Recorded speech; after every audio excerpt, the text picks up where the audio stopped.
출애굽기 20장 18절에서 21절까지 말씀을 가지고 하나님이 강림하심에 대해서 생각해 보려고 합니다. 하나님이 강림하심은 언제입니까? 첫째는 이스라엘 백성들이 출애굽하여 시내산에 도착하여 하나님의 백성들을 가나안 땅으로 인도하기 위하여 강림하셨습니다. 두 번째는 예수님의 초림으로 하나님의 백성들을 천국으로 인도하기 위하여 강림하셨습니다. 세 번째는 우리의 구원을 완성시키기 위하여 예수님이 강림, 즉 재림하심입니다. 하나님의 강림은 무엇 때문입니까? 모두 죄인을 구원하기 위하여입니다. 마태복음 1장 21절에 아들을 낳으리니 이름을 예수라 하라.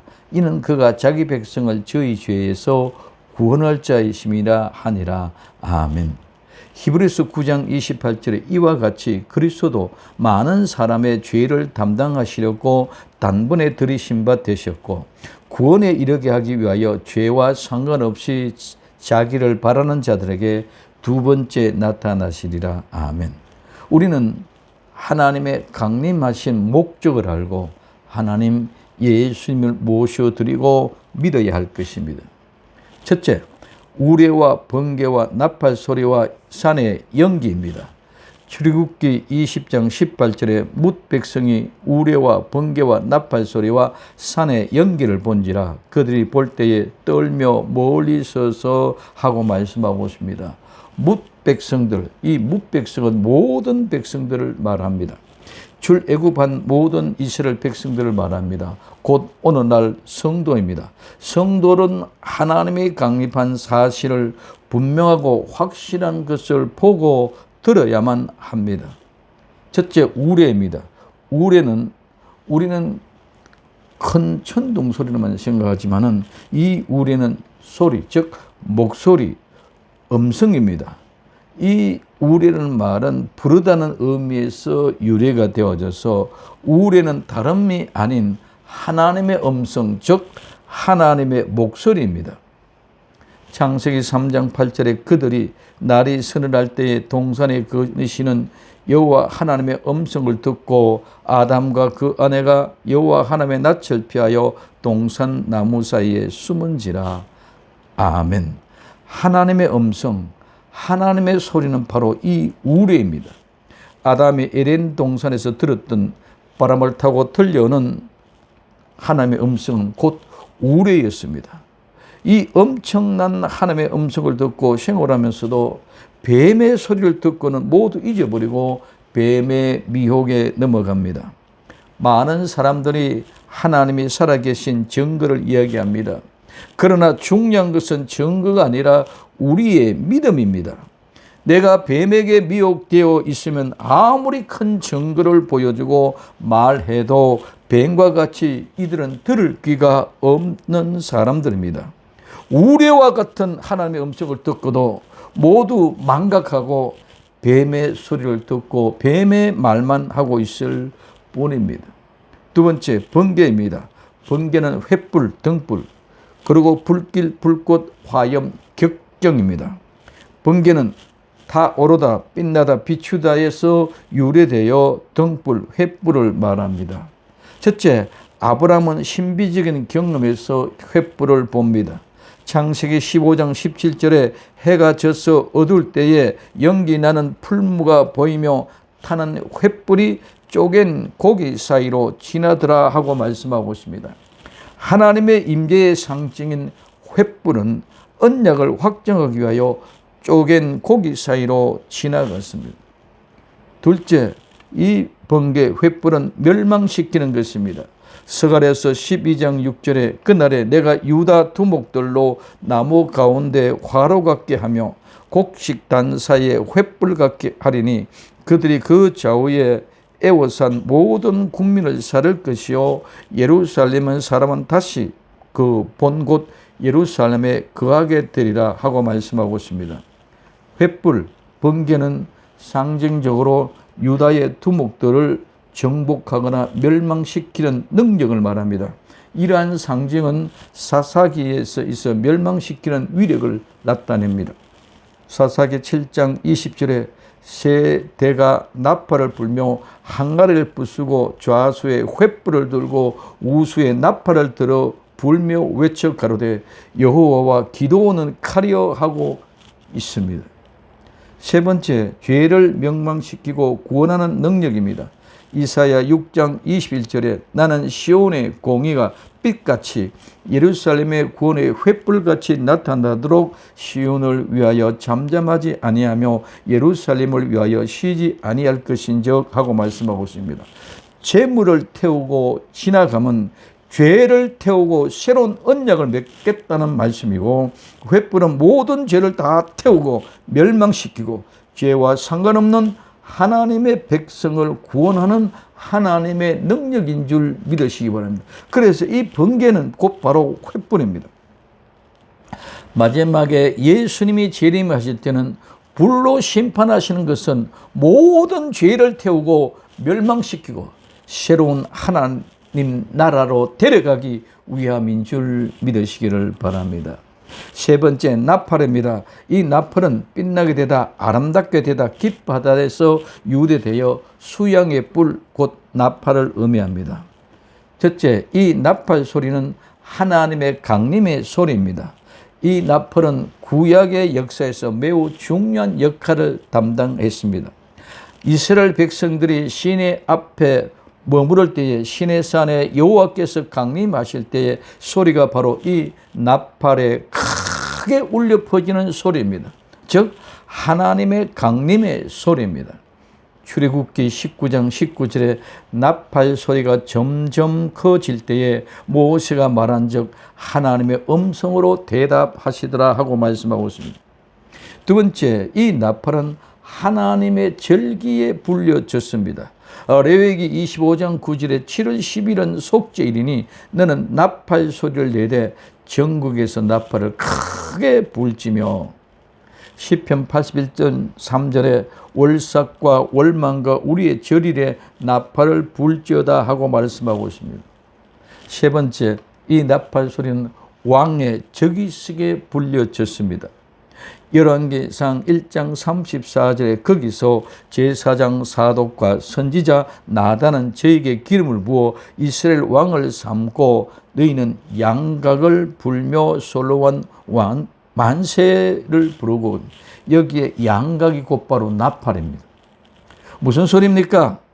하나님의 강림의 소리, 절기를 지키는 신앙의 생활의 표준의 소리, 그리고 왕의 즉위식에 부러졌습니다.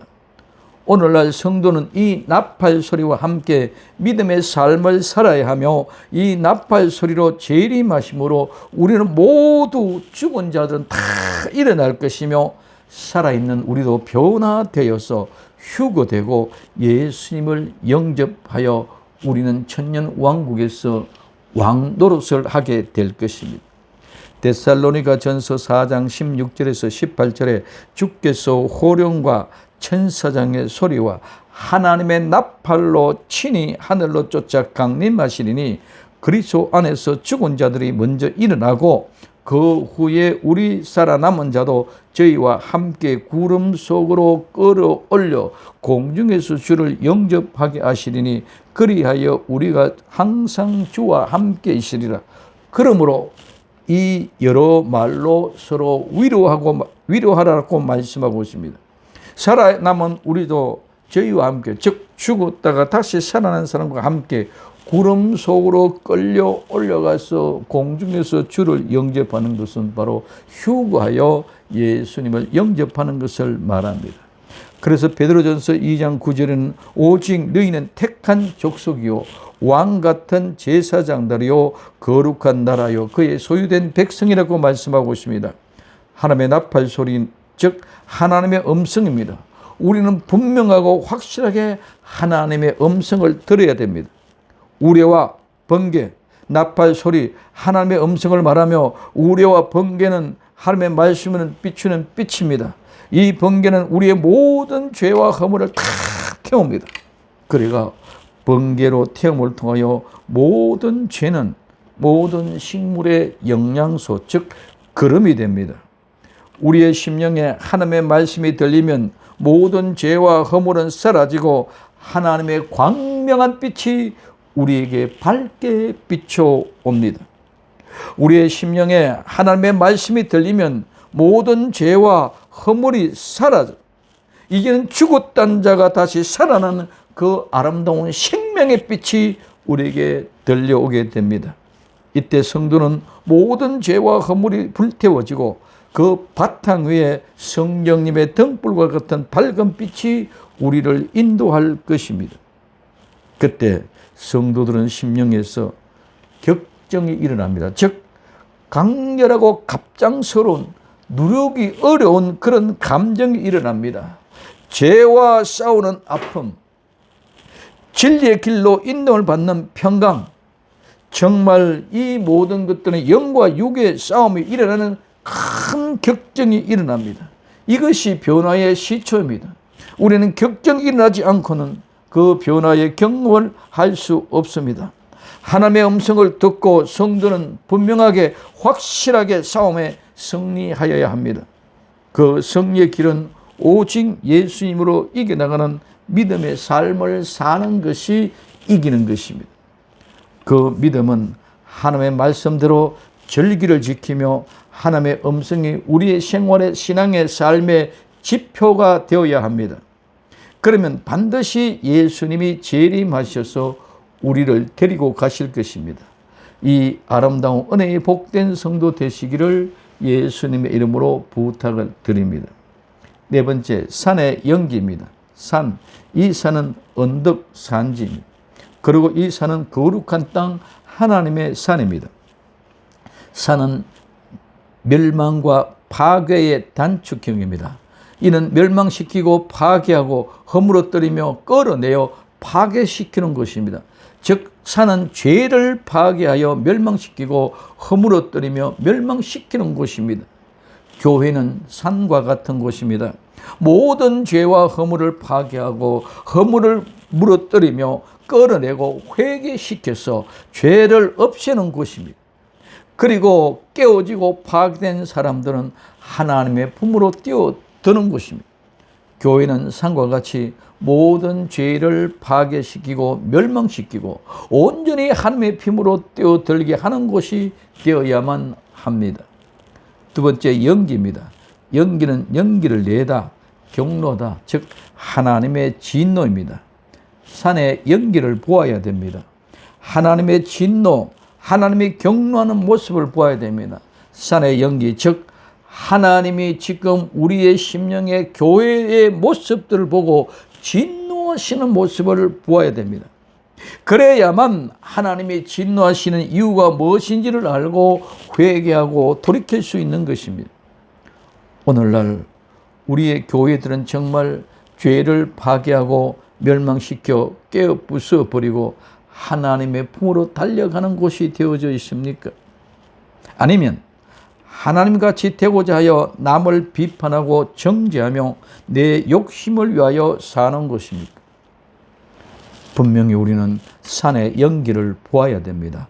하나님의 진노하는 모습을 보고 두렵고 떨림으로 회개하여 하나님 앞으로 나오게 하는 것이 교회요. 이렇게 나와야만 되는 것이 성도입니다. 그러나 지금 하나님의 두려움이 전혀 없습니다.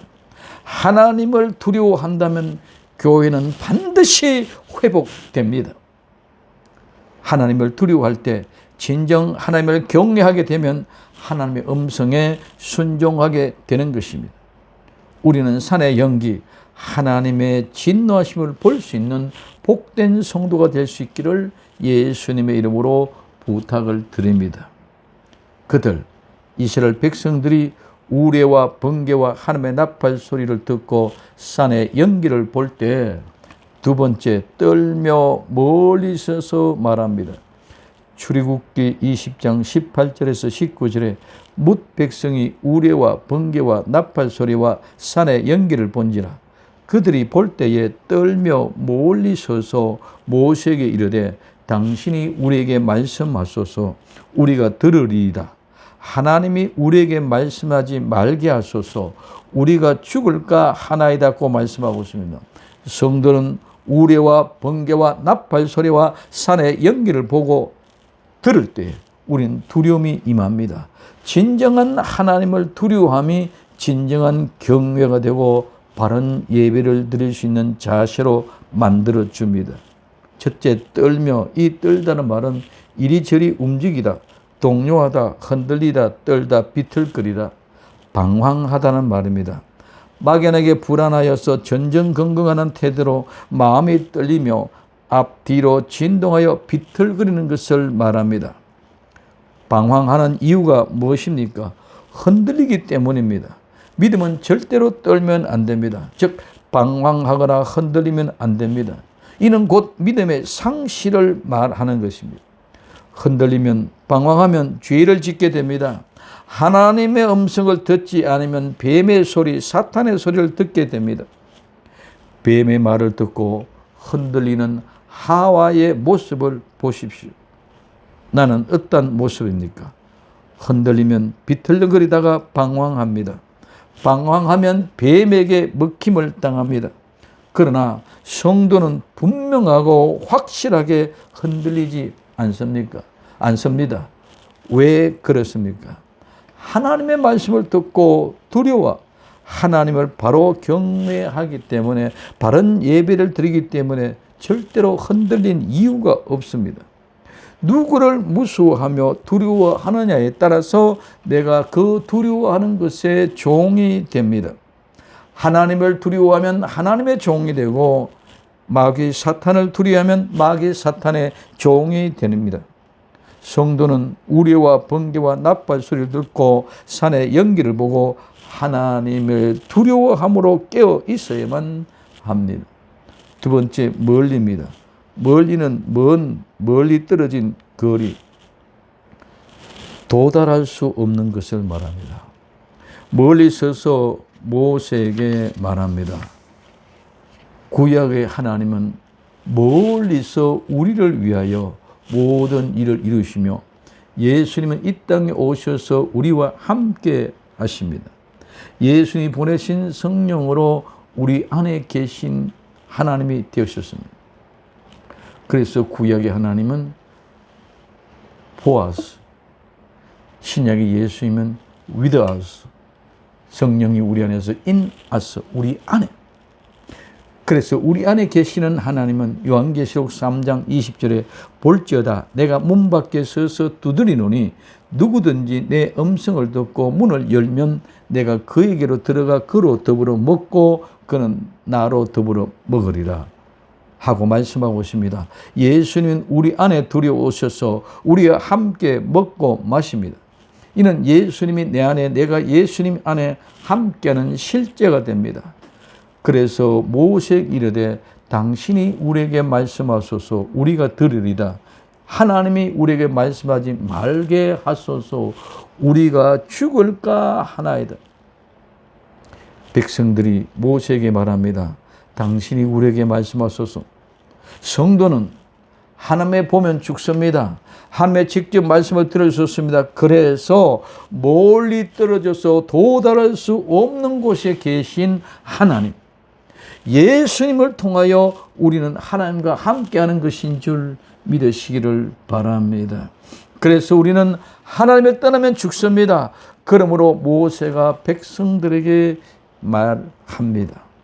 세 번째, 하나님이 강림하시면 출애굽기 20장 20절에서 21절에 모세가 백성에게 이르되 두려워 말라. 하나님이 강림하시면 너희를 시험하고 너희로 경외하여 범죄치 않게 하려 하심이라. 백성은 멀리 섰고 모세는 하나님에 계신 암흑으로 가까이 가니라. 아멘. 모세가 백성들에게 말합니다. 두려워하지 말라. 하나님이 강림하시는 이유를 자세히 가르쳐 줍니다. 두려워 말라는 말은 하나님의 말씀을 두려워하면 다른 어떤 것도 두려워할 이유가 없는 것입니다. 하나님을 두려워하지 않으면 세상의 것, 마귀의 것이 두려워집니다. 그러므로 하나님을 두려워하지 않기 때문에 자기 마음대로 죄를 짓고 하나님을 대적합니다. 하나님이 임하시면, 즉 강림하시면 한 장소에서 다른 장소로 이동하는 공간상의 움직임을 말합니다. 즉 하나님의 나라 하늘에서 이 땅으로 오심입니다. 하나님이 강림하시는 목적이 무엇입니까? 첫째, 너희를 시험하고, 이 시험은 시험하다, 유혹하다, 시도하다, 위험을 무릅쓰다는 뜻입니다.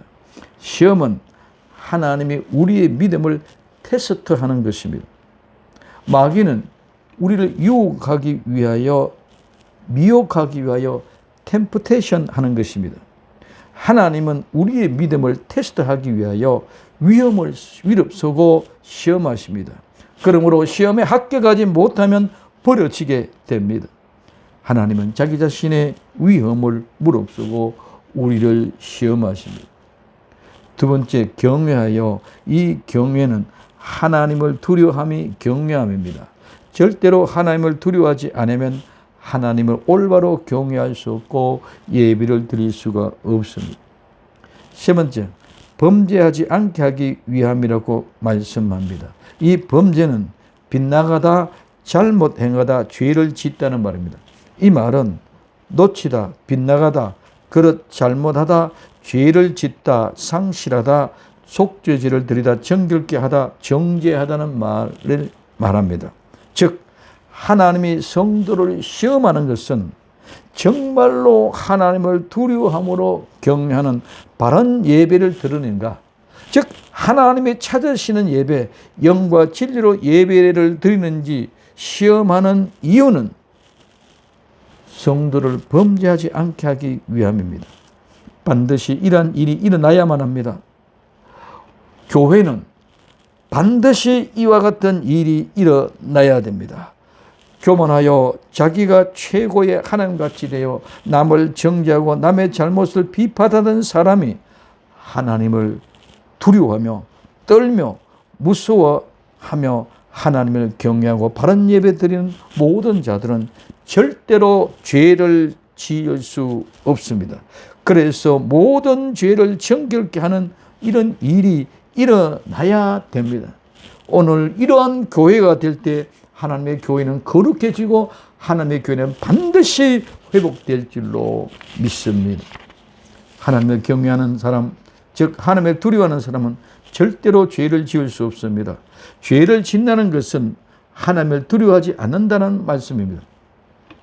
아담과 하와는 하나님을 두려워하며 경외하였지만 뱀의 말을 듣고 하나님을 두려워함이 없어져 자기가 하나님같이 되었는데 하나님을 두려워할 이유가 없는 것입니다. 하나님은 두려워하지 않고 경외하지 않기 때문에 죄를 짓는 것입니다. 죄를 짓는 사람은 절대로 하나님을 두려워하지 않습니다. 하나님을 두려워한다면 죄를 지을 수 없는 것입니다. 죽는 줄 알고 죄를 지을 수는 없는 것입니다. 이는 하나님을 두려워하지 않는 결과입니다.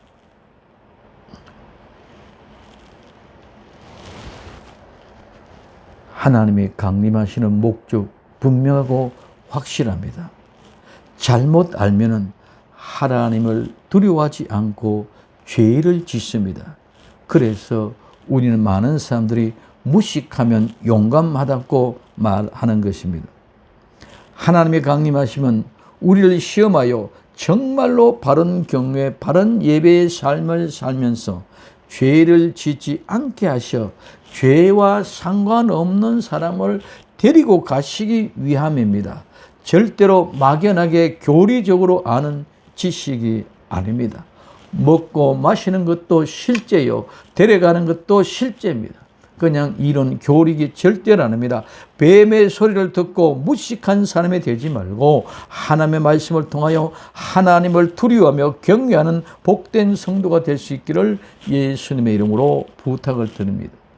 백성은 멀리 서 있고 모세는 하나님이 계신 암흑으로 가까이 갑니다.